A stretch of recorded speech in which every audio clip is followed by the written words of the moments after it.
Hello, everyone. This is Tadi.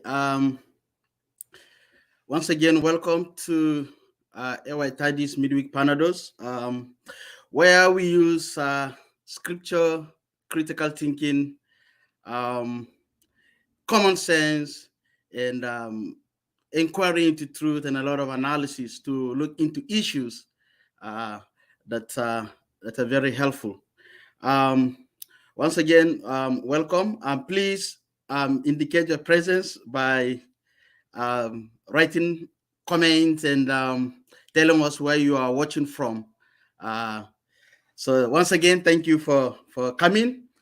Remember, ideas have consequences. They have phenomenal impact. We always emphasize this in these episodes. Ideas have consequences and they have phenomenal impact. Once again, welcome to Tadi's Midweek Panadose. Please indicate your presence by telling us where you are watching from. Once again, thank you. So today we will be looking at a very crucial topic. And the topic is the contribution of religious leaders in the destruction of Nigeria, the contribution of religious leaders in the downward spiral of our dear nation, Nigeria. This is very crucial, especially at this time. It's interesting that when I decided to work on this topic last week, what had happened in the last few days had not happened then. So we didn't have the event of the upper mosque leaders, suspending or removing the sheikh from his position. We didn't have that, but I said I was going to talk about this topic. So it's interesting that in between my declaration that I will focus on this topic and the real discussion on the topic, this big thing has happened or had happened in Nigeria. So that is really interesting. Notwithstanding, we are going to look at this very important topic, but I want to emphasize that I'm not treating this topic because of what happened in Abuja, because Sheikh Nuru was removed. No, I had announced last week that we'll look at this topic. This is very crucial in Nigeria.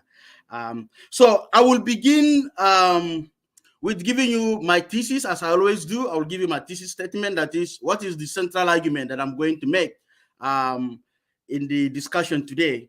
And the central argument that I will be making in discussion today is that as a result of the immoral marriage between politics and religion in Nigeria, many Nigerian religious leaders have intentionally and unintentionally contributed in the downward spiral of our dear nation through either their action or their inactions. That is my central thesis. That is my central argument. That I will say it again. As a result of the immoral marriage that exists between politics and religion in Nigeria, many Nigerian religious leaders have intentionally or unintentionally contributed in the downward spiral, in the destruction of our dear nation, Nigeria, either through their actions or through their inactions. Now, the first thing we're going to go, down the lane of history to say that this is something that is global. It's not only unique to Nigeria. But before I do that, I want to give you something that is very important to keep in mind, because I'm going to come back to it.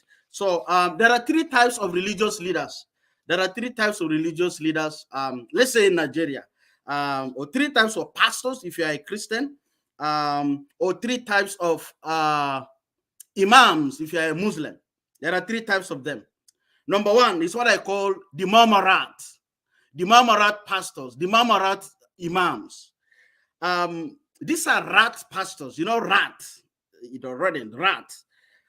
These are greedy religious leaders that they can quickly sense where food is, and they can do anything they can to get there. And they don't care about their children. They can go to get whatever they want, and they will eat it there, not even minding their children. they can get trapped and even die in the process. All they care is their stomach. All they care is what they can get.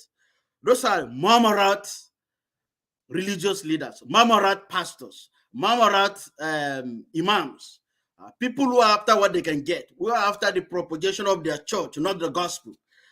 They can do anything. They can sell you in order to get money from the politicians, from the government. They can keep quiet and not talk about truth. They may know the truth, but they don't want to talk about it.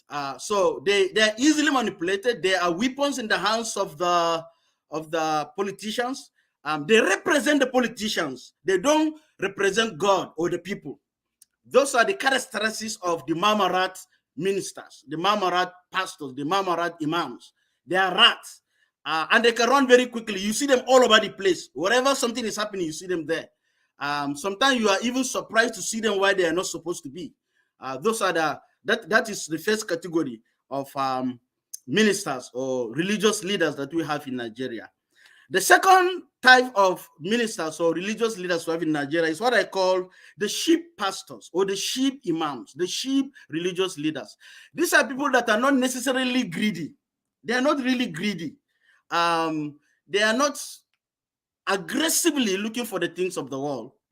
But the problem with those people is that they are too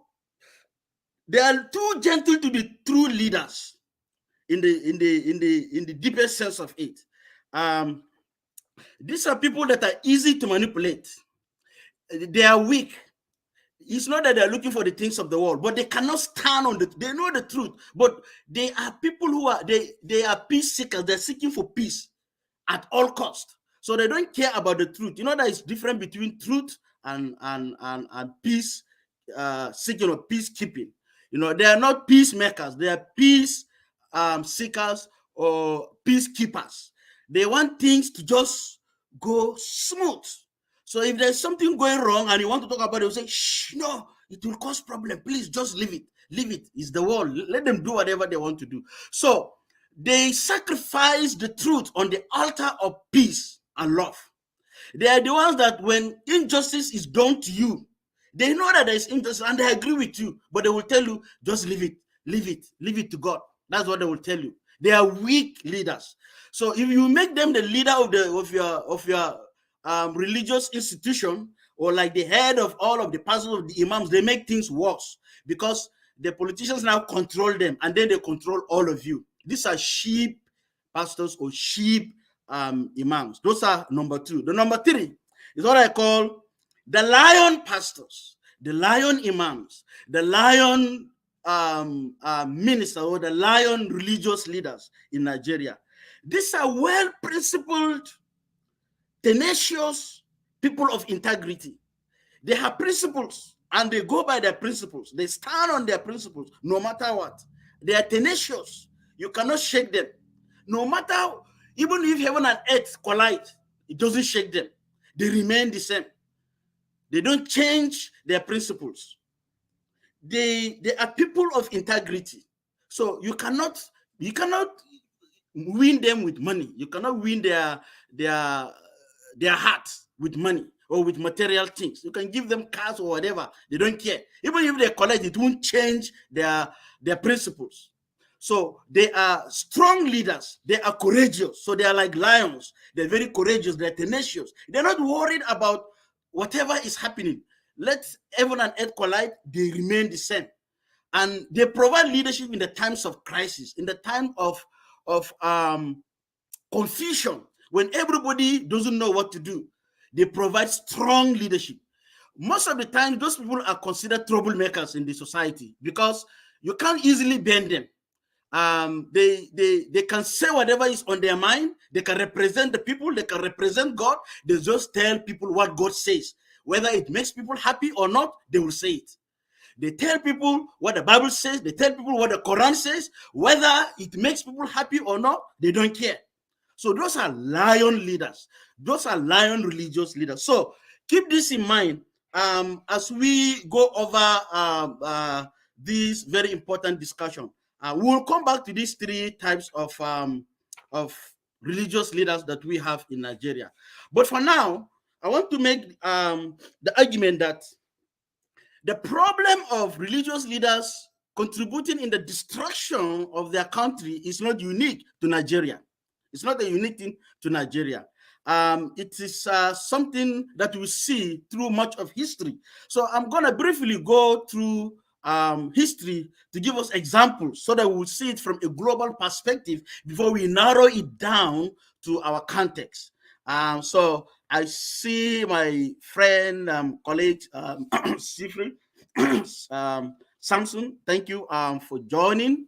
I see Loguto Suleiman is always here.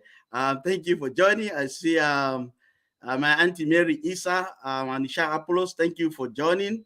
I see Shobog Yamba Mela. Thank you. And Elizabeth Baboyo, my auntie. Thank you. Bale Benson Barry. Thank you. And OG Garba. They are always here. Thank you, guys. Monde Amaya. A big shout to you. Yerima Peter and Christy Copeland.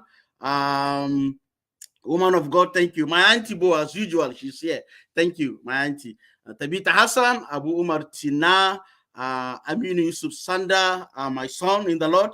Abila Hassan, my son in the Lord. Willie Amatiga Ambukata, Ibrahim Dairu, my friend. All of you are here. Thank you. I see you. And I'm glad that you guys are here. And as we discuss these issues, as I always say, please disagree with me.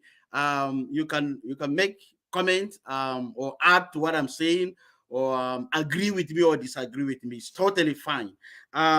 So I want to make the case that the problem of religious leaders contributing in the destruction of their nations or of the world at large is not something that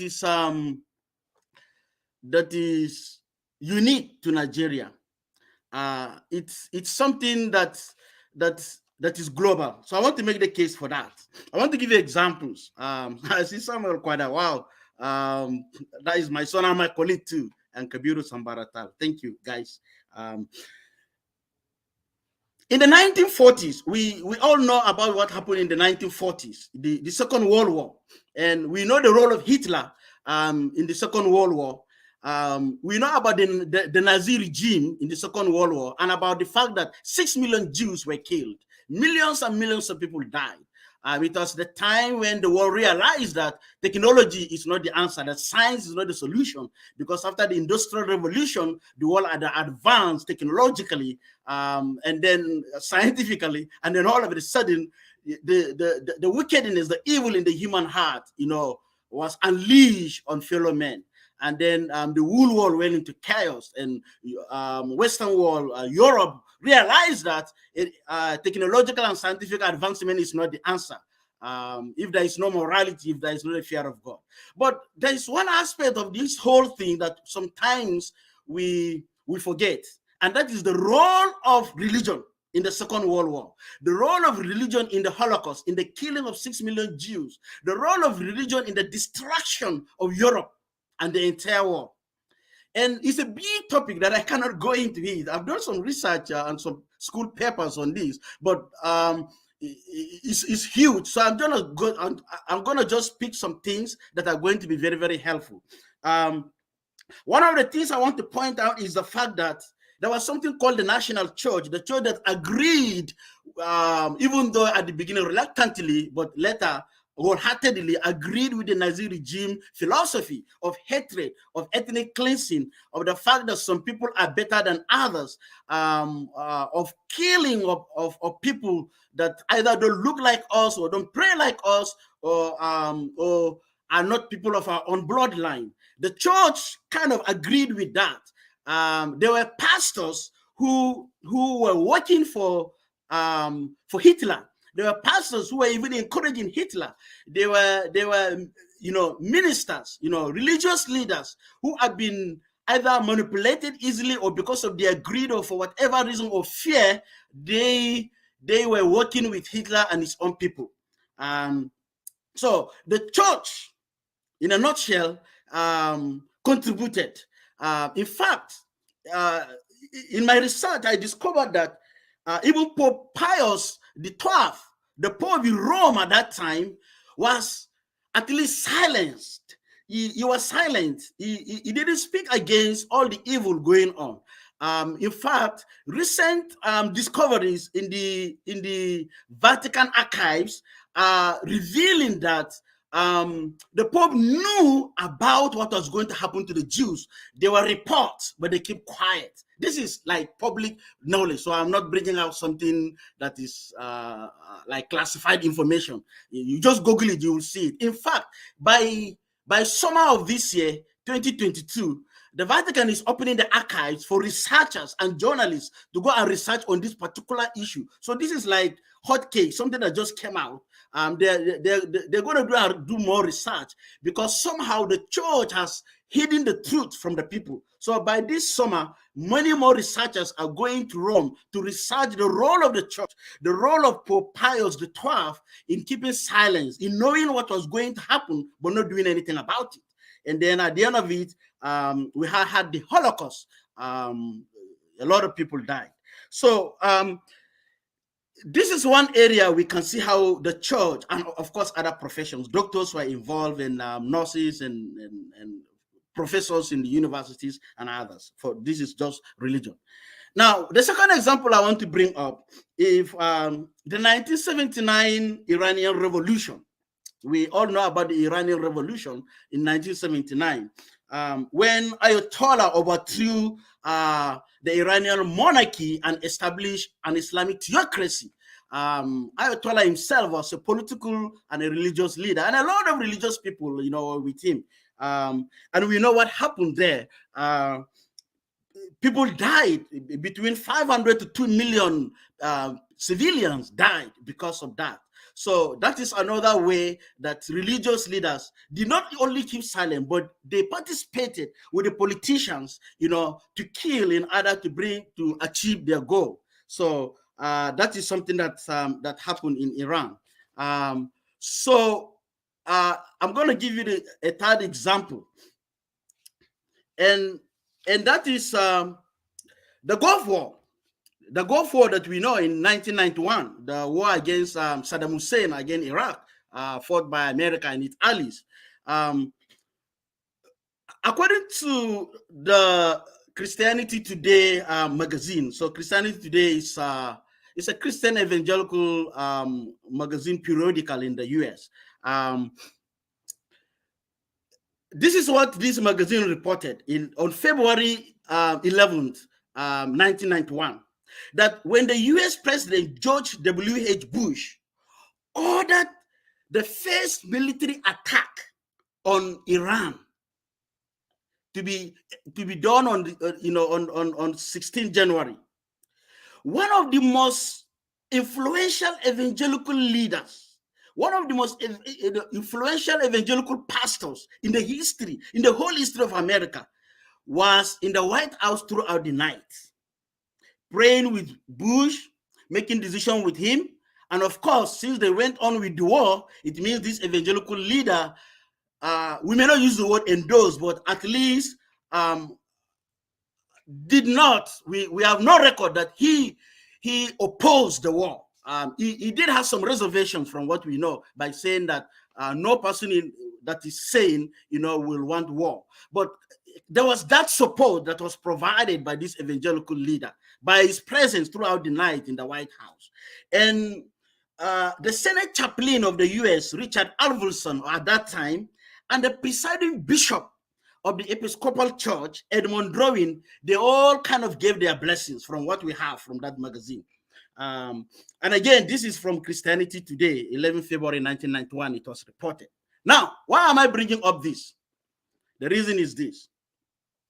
It turned out that the war that America and its allies were fighting against Saddam Hussein and Iraq was not all about liberating the people of Kuwait or providing freedom and liberty and democracy in Kuwait or in the Middle East. It turned out that the war wasn't about that. The war wasn't about rescuing the people. What was it about? Your gaze is as best as mine. It was about the dollar, about money, about the value of the dollar, about oil. It was about oil. It was about imperialism. It was about political control. resource control of the natural resources in the Middle East. If you want to know more about this, read John Perkins' book. It's called Confession of an Economic Hitman. This is an American who wrote this, so it's not me. And he was involved in this, directly involved. He's an economist, I believe. And he was directly involved. At his old age, he said, I have to confess what happened. It wasn't about Kuwait. It was about American interests. And all these religious leaders were manipulated to accept it, to endorse it, to say, go ahead and bomb Iraq and kill Saddam Hussein.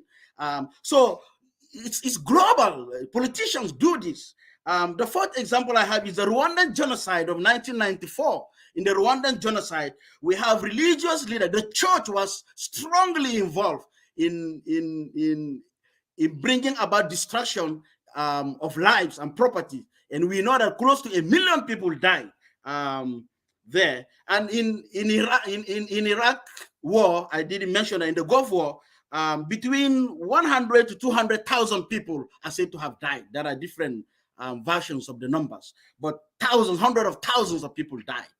In the Rwandan genocide, close to 1 million people died. And churches were even handing over people who belong to a different tribal group. The Tutsis, So the whole thing is that religion or religious leaders, churches, were involved with the politicians in the destruction of Rwanda. This is something we know. In Nigeria, of course, we can give a very recent example of the 2020 NSAS protest that happened in Nigeria. What we see there with all the people that died and the people that were injured, one of the things that really pains us is the fact that many religious leaders were at least silent. They didn't talk. They didn't speak out. In fact, some were saying obey the government. Some were like in what's the word? So they were in support of the government. A lot of people, in fact, even religious leaders that we thought were people of holiness, people who have emphasized righteousness and holiness in the nation throughout the years, all of a sudden they turned against the masses. They turned against God, and they went and they were kind of supporting the government. That's what we saw. And at least about 60 people died and 100 people injured. And then it didn't stop there. The Buhari government continued with so many other evils. We cannot talk about all of the killings, the bombings, the kidnappings happening in the country.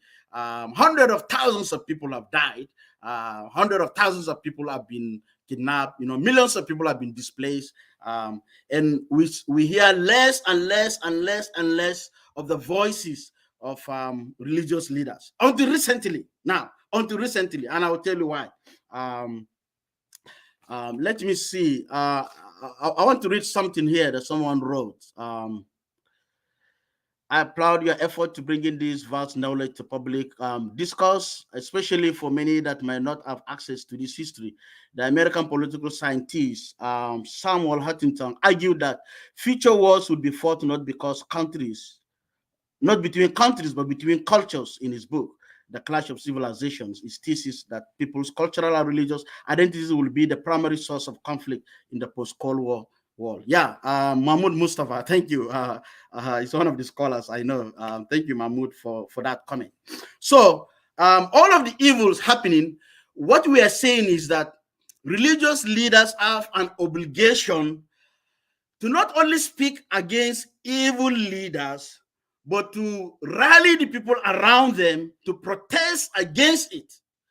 Martin Luther King Jr., the leader of the civil rights movement in America, did that. He did not only speak against bad leadership, evil leaders against his people, but he organized the people and they fought the evil and they won, even in his absence, because it was well organized. So we expect religious leaders not to connive with politicians to destroy our land and our nation, but we expect them to work alongside God and work alongside the people to speak against evil, to speak truth to power, and to also protest against evil. So that's what we expect, actually.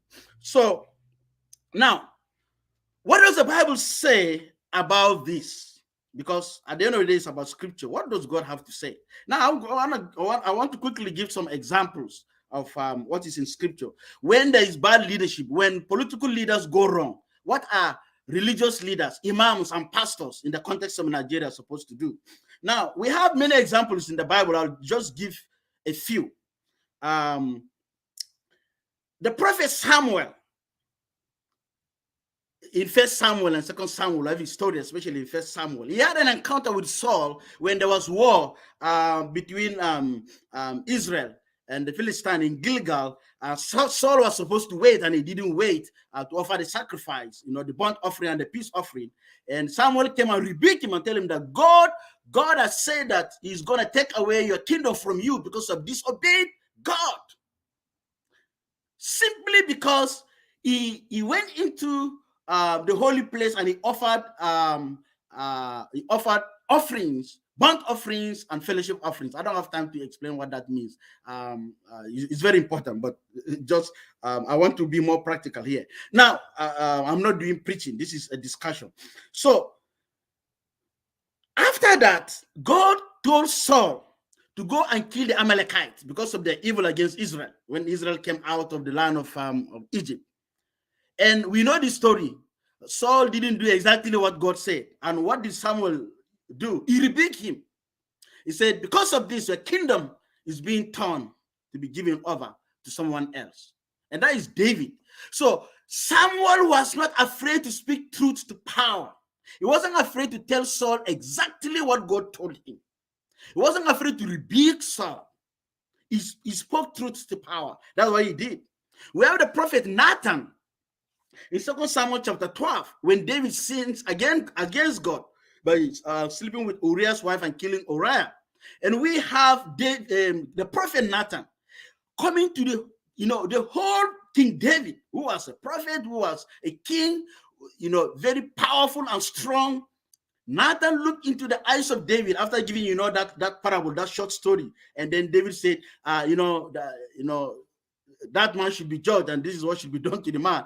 And Nathan turned to him and he said, you are the man. That's what Nathan said. You are the man. That is the responsibility of a religious leader, to look into the face of a president of a country and say, look, you are wrong. You have sinned. You have done what is wrong. We have the story of Jehoiada, the priest who mentored Joash. It's a very, very interesting story there if you read it.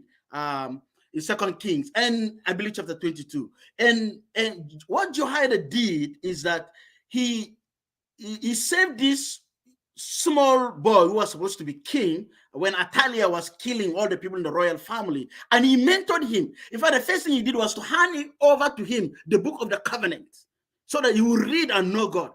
So pastors and imams are supposed to be handing over the word of God to politicians. And in our context, it is politicians who are handing over money and cars and houses to men of God, to imams. That is the problem we have. And that is how the destruction begins. So that's what Jehoiada did. And he mentored him through the years until he was old enough, because he was just a baby. And that's why Joash was able to bring the reform that he brought in Israel. This verse is very critical. It's very important. Malachi chapter 2, verse 7. Malachi 2, verse 7. I'm going to quote it to you. It says, for the lips of the priest shall guard knowledge, and the people should seek instruction from his mouth, for he is the messenger of the Lord of hosts. The priests, the lips of pastors, in the context of Muslims, we will say the lips of the imams, the lips of a man of God, a woman of God, should guard knowledge, the knowledge of God, the fear of God. And they are to tell the people the instruction of God. Because the reason is given, because they are the messengers of God. So they represent God. That's what it means. God sent them to tell the people what they need to hear. And so that includes political leaders. Religious leaders are supposed to tell people what God has to tell them. And that is where the problem begins, when they don't do that. And in the light of Nigeria today, that is where the problem begins. And I've told you that I'm not doing this episode because of what happened in Nigeria with the sheikh. No, I had prepared this and I have planned it. I've announced last week that we will do this week. And it's a coincidence that we experienced this. That we have a sheikh in Nigeria who was able to, speak truth to power. For me as a Christian, it's a shameful thing that the Bible calls us the people of the light, that we are the light of the world, but that it took a Muslim scholar to really speak truth to power. Admittedly, people like Matthew Kuka have been speaking these things, but nobody was listening to him because it was interpreted as being, anti-Islamic because he's a Christian. So I really commend Matthew Kuka for his consistency in speaking against evil. But our sheikh also, did well in speaking, against evil. Now, for us believers, it's very important that we put these things into consideration, that whether you are a man of God or not, whether you are a pastor or not, it is our responsibility. In democracy, we have a democracy in Nigeria. In democracy, everybody has freedom of speech. We have freedom to air our mind, to say whatever we want to say. It's true that our freedom has been taken away by the current Buhari government. There is nothing like really freedom. It's just like a military dictatorship. That's what we have. It's very unfortunate. But we should not give up. We should continue to fight. We should continue to speak our mind, because that is how we get our freedom. But what is really the problem? Why do we have religious leaders instead of, this is what the Bible says, instead of speaking truth to power, instead of mentoring young politicians that will fear God, instead of speaking against evil and standing with the people and standing with God, some are doing the opposite. It's not all, but a good number of them doing the opposite. Why? What is the problem? And I really want to go into this. There are three reasons that, they are not the only reasons, but I limited them to three. There are three reasons. One is the immoral marriage between politics and religion in the Nigerian socio-political context. The immoral marriage between politics and religion in the Nigerian socio-political context. That is one of the problems. In Nigeria, politics and religion go hand in hand. I have said this before, and I will continue to emphasize it until we understand that we're not going anywhere. Politics and religion go hand in hand. Religion is not a bad thing. Neither is politics. The problem is what we do with the two institutions, the political institution and the religious institution. That is the problem. What do we do with them?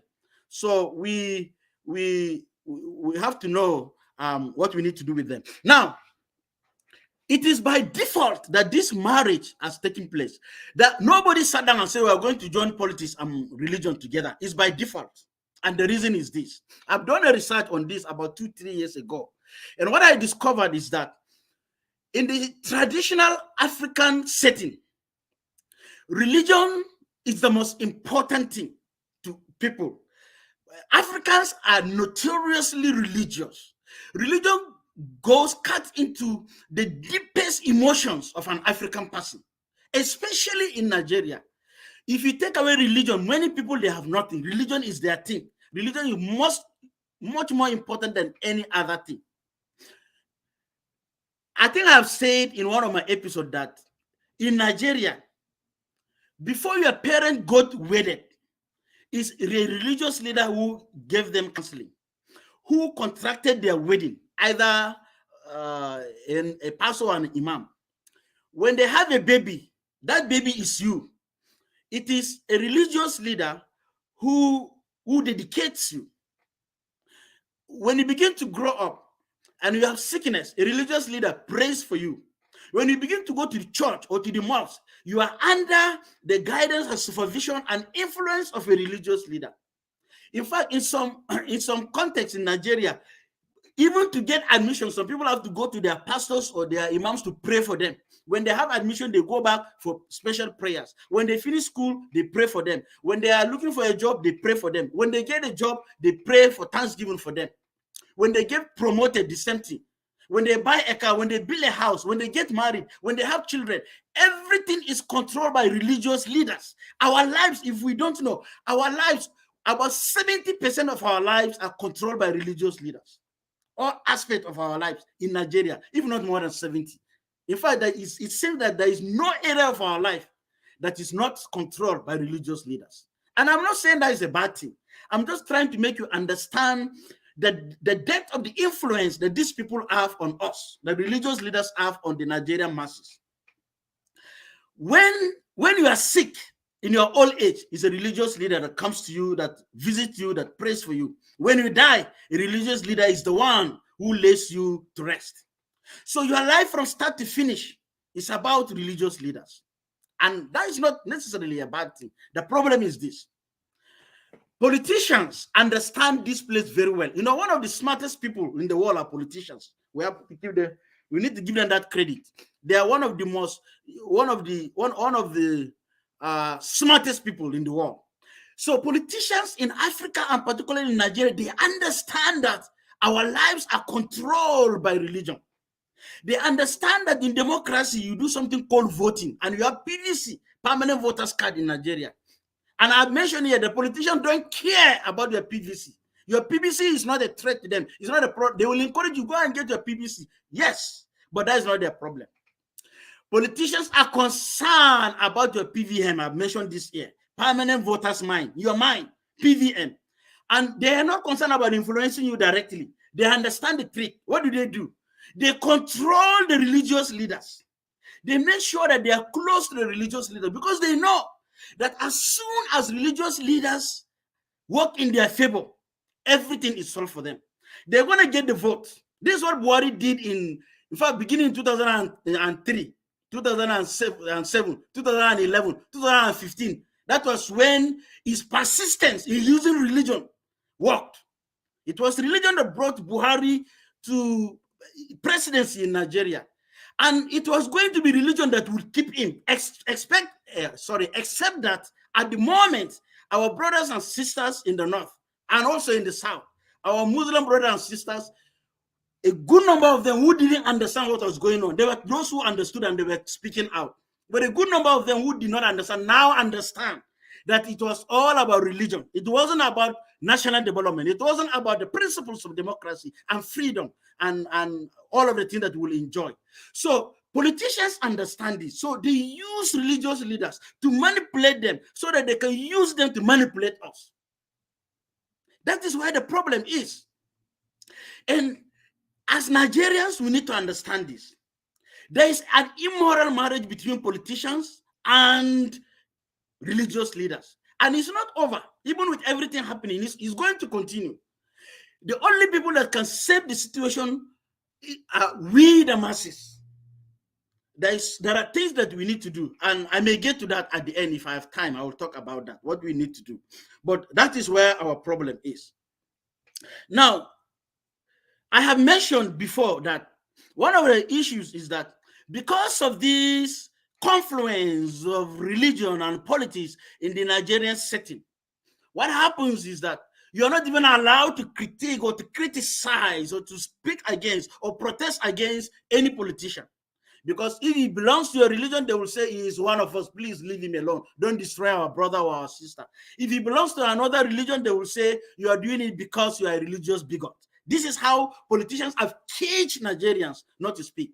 So thank God, I will repeat again, thank God for people like the Sheikh Nuru and Kuka, the priest, the pastor, who have been consistent in speaking against evil. And we call on all pastors to do this. It's a shameful thing that just because this sheikh has done this and it went viral, last Sunday, just some pastors begin to just say some things, and I began to say it on WhatsApp and everywhere, pastors are speaking against this. It's too late. You've not done it for many years.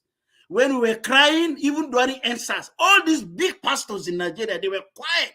Some were even saying we should obey the government. It's a shameful thing that pastors didn't do that. And we know it is written in history. You can't deceive us now. Just because this sheikh now has a big name that is stood for the people. We are the people of the light. Pastors were supposed to be the first to do this. I'm not saying there were no pastors doing it. There were actually, but a lot of them were like low-rank pastors But all of the key ones who are supposed to stand for us, a lot of them did not. The only person that I can remember, there may be some that I don't know everything, but the only one that I can remember is Matthew Kuka. So thank God for the Sheikh and thank God for Matthew Kuka. And there are many others who are coming up, and we pray that this intermarriage between religion and politics should be a good one. It should be a marriage that will bring sanity in the system, that religious leaders, because of their influence, will say to the politicians, look, you have to do this. This is what you're supposed to do. If you don't do this, don't come to my church. I don't need your money. I don't need your tithes in my church. We want to see pastors beginning to refuse tithes of politicians because the politician is corrupt. We want to begin to hear that. We don't want to be hearing pastors trying to form some kind of coalitions and things so that their member will win election. We want to see pastors who are speaking truth to power, who are saying, vote your conscience. Tell the people, that is democracy. Vote your conscience. Vote somebody who has the fear of God, who has character. That's what we want to see. Unless pastors do that, they continue to contribute in the destruction of our nation, either by their actions or by their inactions, whether by what they say or by what they don't say, their silence. That's what you see. The second reason we're having this problem, beside the immoral marriage between politics and religion, the second reason is the unpreparedness of some religious leaders to be true leaders. So one can be a leader in court, either a religious leader, traditional leader, or a political leader. So, as we always say, not all politicians are leaders, but a leader can be a good politician. But there are many people who are good politicians, but they are bad leaders. There are many of them. In fact, I know some. They know how to play the politics, but they are not good leaders. It's the same thing in religion. There are people who have the pulpit, but they don't have the leadership quality. That's part of the problem that we face today. I remember a situation where someone was made a leader of like Christian Association of Nigeria, somewhere in one of the states. And this guy is a good guy, generally. He's good, but he doesn't have the leadership qualities. And things fell apart because he wasn't prepared. When there was crisis in the state, he couldn't handle it. So sometimes it has to do with the theological training. Sometimes it has to do with the personality of the person. And that's why we have to be very careful when we elect religious leaders, especially at the level where they have to meet with government and political leaders. So in the Christian context, bodies in Nigeria like CAN. I've told someone that one of the missions you can do, like at the state level, is to vote someone who is a good leader, like a good pastor in a village, working spiritual and really good pastor in a village, to become CAN chairman at state level. He will embarrass you. You will end up with crisis. It's not that he's not good, but the issue is he's just not prepared for that level of leadership. There are levels in leadership, and you have to help people grow through it. So, but when you use politicians are very crafty, as I've always said. They always want you to get someone who is not confident, someone who cannot even articulate things, doesn't even know his left from his right. From nowhere, you see somebody that struggles, cannot really provide good leadership. They will pick that person, and they want him to be your leader at the top. Politicians are good in that. And as Christians, the earlier we know that, the better. I don't know how, in the context of Muslim, I don't know how it works, so I don't want to talk about that. But in the context that I know, this is how it works. Politicians don't want good leaders in the CAN. They want weak people whom they can manipulate. So we need to understand that. The third reason why we're having this problem is the spirit of Gehazi. The spirit of Gehazi. 2 Kings chapter 5. This is a story we know. I don't have to retell the story. In fact, even Muslims in countries like Nigeria, because they read their Bibles, they know some of these stories. Some Muslims in Nigeria, in fact, know their Bibles more than some Christians. So I will not retell the story. But the lesson is this. There are religious leaders who have the spirit of Gehazi. The spirit of Gehazi is the spirit of greed. They are just greedy. They may be intelligent, they may be well educated, they may be articulate, they may be really exposed and good leaders, but they become bad leaders because of this spirit of Gehazi. They love money, they love cars, they love good houses, they love good clothes, they love good things for themselves. If we have leaders who have this spirit of Gehazi, then we run into this kind of problem. One of the reasons why Nigeria is going down is because of this kind of leaders. Leaders who can easily collect money from politicians. So long as our religious leaders continue to collect money from politicians and cars and houses and all those good things, and some privileges, admission for their children and friends, and job opportunities for their children and friends. So long as we continue to have those kind of leaders, just like Gehazi did, we will continue to have problems, and things will never get better. Because as I told you, in the case of Buhari, if we continue to vote leaders, political leaders, based on religion, it is religion that will keep them. And so they will continue to use religious leaders to keep themselves in power. You can't speak against them. Your pastor or your imam will say, shh, keep quiet, don't talk about him. He has some good things. And they will begin to tell you some of the small good things this person have done. But we elected the person to do like 70%. He's doing 10%. And then they're telling us to shut our mouth. So that is part of the problem.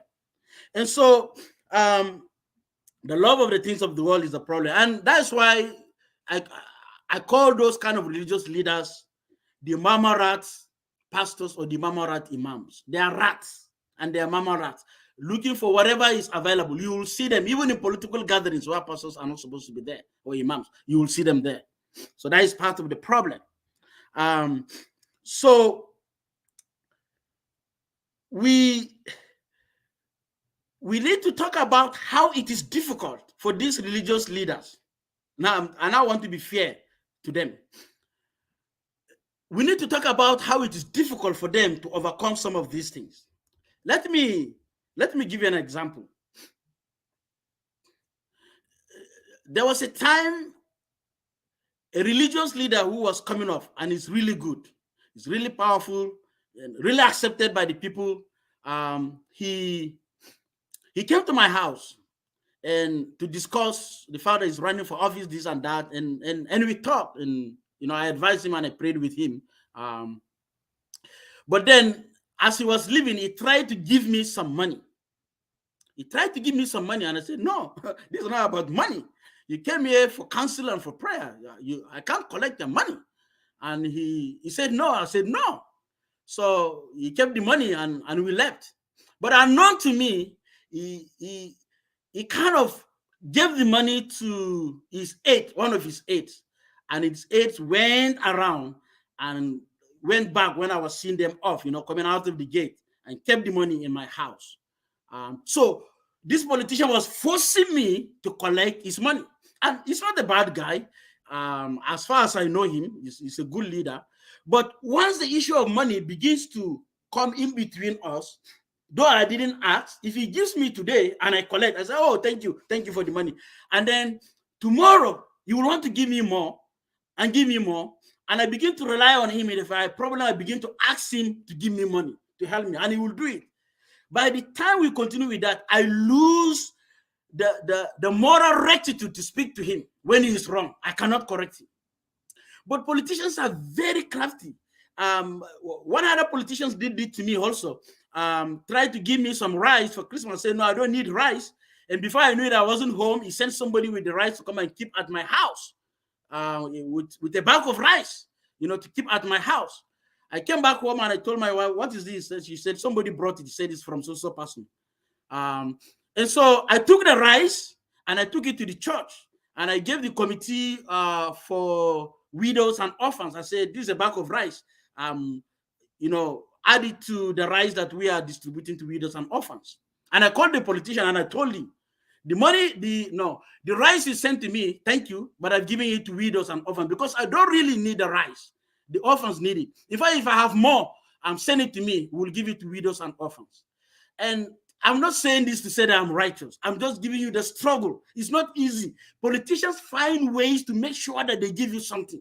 So I'm telling you how it is a big struggle. It's not easy. So imagine when you are a religious leader and you are poor, you don't even have food, and these people keep giving you these things. So again, I am not justifying the situation where religious leaders collect things from politicians, but I'm saying that it's a difficult situation. And if you're a religious leader listening to this, you have to try to be independent, and you have to be ready that these people are going to give you money and rice and cars and things. You have to be ready. You have to prepare your mind before it comes. If it already came and you are not there, they brought it to your house, you need to know what to do with it. And then tell the person. By telling that politician that, look, I've given it to orphans and widows, he knows that I don't need his thing. So this is very, very important for us. Again, if you are a moderate kind of religious leader, then you find yourself even following these leaders, trying to collect things from them. And then you find yourself contributing to the destruction of the country, because when these politicians go wrong, you cannot speak against them. You cannot speak truth to power because they have caged you. I was not really a friend.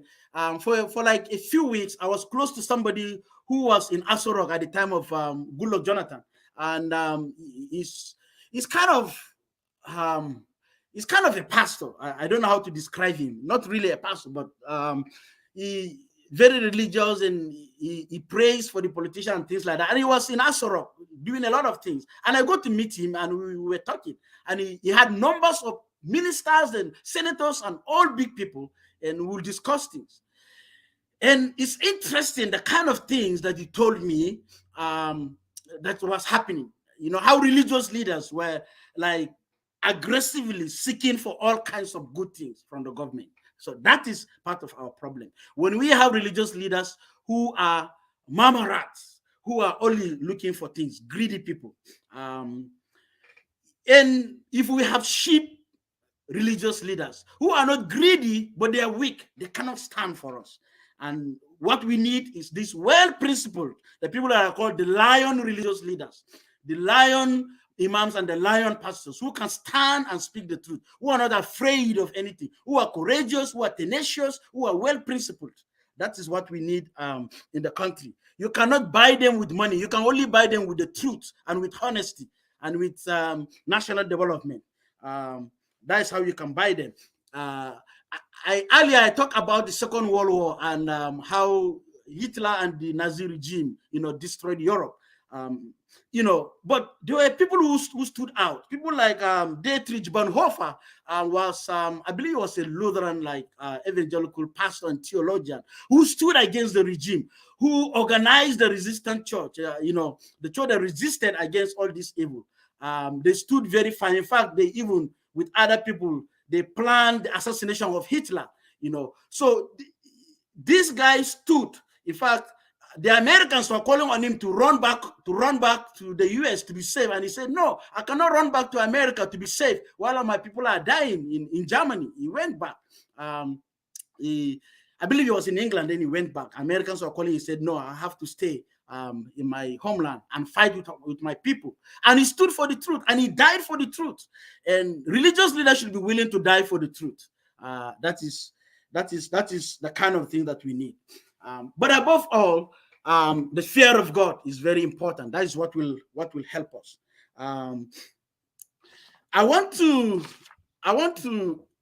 end by pointing out the fact that we need to pray for these religious leaders. There is a way in which they contribute to the destruction of our nation by their silence, by their actions, by their inactions, by this immoral marriage between politicians, between politics and religion. But we need to pray for them and with them. And we need to also speak to them. Don't be afraid to speak to your pastors and imams when they are going wrong, or when you see that they are being carried away by the things of the world, or when you see that politicians are manipulating them. Do not be afraid to speak to them. They are human beings, and we're in a democracy. You have the freedom to speak in a respectful way, not in a condescending or in a disrespectful way. You have to respect them, but speak to them, speak the truth to them. We have an obligation to do that. If not, things will continue to go worse in our country. The religious leaders also need to know who they are. So for those of you who are religious leaders, whether you are practicing or you are preparing to be one, you have to know your position. Simply put, you represent God and you represent people. That is who you are. You represent God and the people, the masses. And so you should be able to speak the truth, to stand for the truth, to tell the politicians what God says, and stand on it and never shake. That is very important. And avoid greed. Greed ultimately leads to distraction, as we saw in the life of Gehazi. It led to distraction. And religious leaders should serve as mentors. They should be mentors to politicians. So I do not advocate separation of religion from politics. Actually, it will not happen in Nigeria. The issue is, we may try that, but what I encourage is that religious leaders who have all this influence on us and on the politicians should use their influence positively. That is my proposal. They should use their influence positively. In other words, they should mentor these politicians and rebuke them when they are wrong, and encourage them when they do good. That is what they should be doing. We know about the slave trade that happened in Europe, in Africa, and South America, and other places. And some of us know about the story of William Wilberforce, who for 20 years struggled in the British Parliament to see that slave trade is abolished. He struggled for 20 good years. There were many people against him, and he won at the end of it. Slave trade was abolished. We know this story, but do we know the story of John Newton? John Newton was a pastor who influenced William Wilberforce. William Wilberforce got tired and he said, he come to John Newton was his pastor. They were doing some fellowship together, and he told him that, look, I want to leave politics. I want to go into serving God. I want to become a pastor. And his pastor, John Newton, said, no, don't live there. If you live there, we will not have good people like you. Stay there in the British Parliament and work for God. And he was praying for him. They had a fellowship of Bible study and prayer. They were doing things together. And John Newton mentored and helped William Wilberforce in his struggle for the abolition of slave trade. And that is how slave trade was abolished in Europe. If you read the history books, they will not tell you this because they don't always want to talk about the good side of religion. But that is the truth that happened. So John Newton was a pastor, and he influenced William Wilberforce, who influenced the British Parliament to abolish slave trade. So pastors and imams should mentor politicians who will grow to become advocates for things that are good, who will make good laws that will bring freedom, that will bring liberty, that will bring prosperity and development to their people. That's what pastors and imams should be doing. We have some of them, but they are very few. And usually they are the lower rank ministers. So we need to encourage that. And I'm encouraging you, if you're a minister of God, wherever you are, that should be one of your priorities. Mentor young politicians, mentor young people to go into politics and stay with them. Rebuke them when they are wrong. Encourage them when they are right. That is very important. And for those of us who are only members, we should encourage our pastors to do that. Tell our pastors to read the story of John Newton and William Wilberforce. That is very important. So I'm going to stop here for today. Thank you for listening. And for next week, before we go, for next week, I will be talking about a very important issue that has been a big pain in my heart and in the heart of many people. So we are going out of politics. This time around, we're going to be talking about the challenge of elderly single ladies ladies who are, they are kind of elderly and they're not married yet. Some are in their 30s, some are in their 40s, some even 50s, and they're not married. And for most of them, they want to get married. I have talked with a good number of them. I have tried to research what is going on, and I'm going to research more. The church doesn't seem to be giving answers to these ladies. Because some of these ladies, they really want to marry. They see marriage as something that they love. They want to taste marriage. And there are no husbands for them. And the society seems to say that they are single because when they were young, they were doing shakara, they were doing this and that. They didn't pick people who were coming to them. And most of the time, we are wrong. Those of us who say that. So, what is it that is going on? What is the psychology of these kind of women? What is the sociological setting that is causing that? That is causing this? And how does it affect the church? How does it affect society? How does it affect other marriages? And what should the church do about this kind of ladies? There are many options. I've spoken with some of these ladies. They have so many options. Really, options that you and I will not want them to go into. But somehow, those seems to be the only options for them. So what do we have to say? What does the Bible have to say about their situation? What is it that the Bible does not even say about their situation? Because there are some things I've thought of that the Bible does not really address about their situation, that we just need the Holy Spirit to help us think through these issues. What can the church do about their situation? What can you and I do about their situation? So it's a very, very disturbing issue. You listening to me, you may be one of those ladies, or you may have a sister who is one of those, or a friend, or a daughter, or someone. There are many of them, and I know a lot of them. Throughout my ministry, I've encountered them, and I've listened to them, and I think we are not listening enough to them. We are only good in judging them. So we are going to discuss this, and I'm not going to do it alone. I've invited 2 ladies to come and discuss it with me.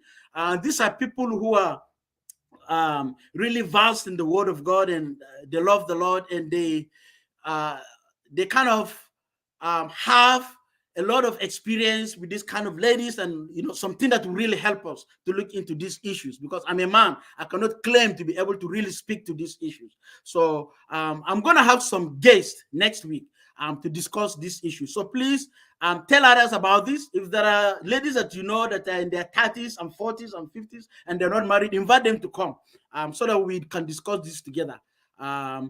So thank you so much. Joel Danjuma, I can see you here, and Young Fee, thank you for coming, and Ibome Andrew, Awanana, thank you all for coming. David Bulus and MD Lawini, thank you for your comments. My big auntie Teresa Sani, thank you so much. Auntie Tesi, Pharmacology Chickson, thank you. And Fuchinatures, this name is difficult for me. Thank you. Sam Pilau, my big bros, thank you. Blessing Amos, thank you all for watching. Moses Aaron Maidoma, Asebe Ibrahim, thank you. Sunday Samuel, Nibros David, thank you all for coming today. And Fatih Shehu, my auntie also, thank you. Elkana Bayero, my son in the Lord, thank you. Auntie Eileen, one of my mentors, thank you. In fact, Auntie Eileen is one of our guests for next week. Auntie Eileen and La Cordiora is Auntie Eileen Bako and Auntie Ladi Eli. Loudon, thank you for being part of it. And my auntie and in-law Ruth Issa, thank you. Oji Garba, I'm grateful to all of you. So many people. John Shaibu and Happiness Godwin and Abiba Maikarfi, Ibrahim Dairo, Francis Adamu Ankule, thank you. Hussein Maifandi, thank you all for coming. I'm going to stop here. I pray that the Lord will continue to help us as we look at these issues that are there in the church and in society. We may not be perfect, but we continue to talk about them. And as I mentioned, continue to comment even after the live broadcast. Continue to comment and say your mind so that we'll continue to learn together. I can learn from you too. So may God bless us all. Thank you for coming today. You have a great day. Bye-bye.